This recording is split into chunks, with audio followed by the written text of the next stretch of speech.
6ஆம் வகுப்பு term 1 science box informations.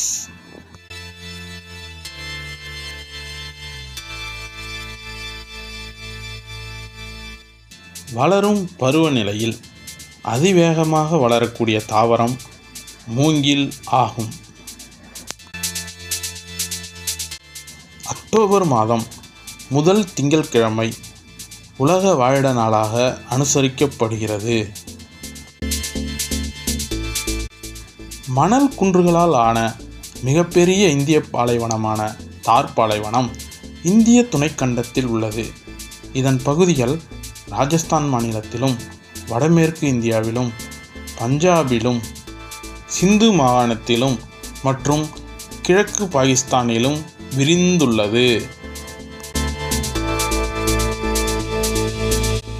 470 million ஆண்டுகளுக்கு முன் உருவான நிலவாழ் தாவரங்கள் மார்ஸ்கள் மற்றும் லிவர்வோர்ட்ஸ்.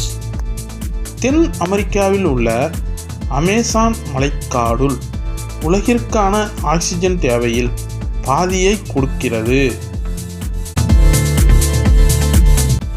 நீரில் வாழும் விக்டோரியா அமேசோனிக்கா என்ற தாவரத்தின் இலைகள் 3 மீட்டர் விட்டம் வரையில் வளரும்.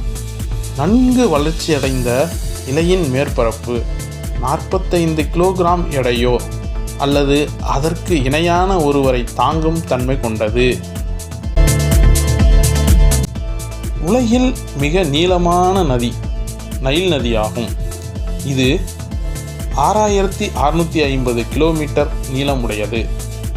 இந்தியாவின் மிக நீளமான நதி கங்கையாகும்.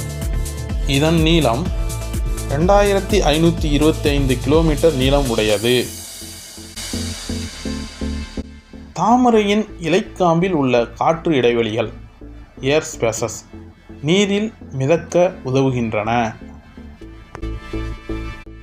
தங்கத்தின் தூய்மை காரட் என்ற அலகால் குறிப்பிடப்படுகிறது. 24 காரட் தங்கம் என்பது தூய நிலையில் உள்ள தங்கமாக கருதப்படுகிறது. தரையில் வாழும் விலங்குகளில் சிறுத்தையானது சராசரியாக 112 கிலோமீட்டர் பர் மணி என்ற வேகத்தில் ஓடும் மிக வேகமான விலங்காகும்.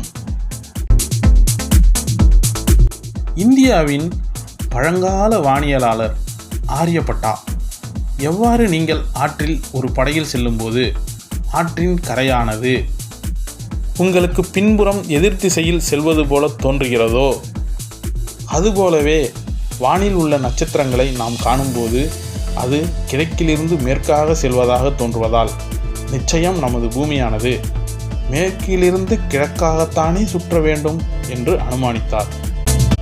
குறிப்பிட்ட கால இடைவெளியில் சீரான வேகத்தில் இயங்கும் பொருளின் இயக்கத்தினை நாம் சீரான இயக்கம் என்றும், மாறுபட்ட வேகங்களில் இயங்கும் பொருளின் இயக்கத்தினை நாம் சீரற்ற இயக்கம் என்றும் கூறுகிறோம்.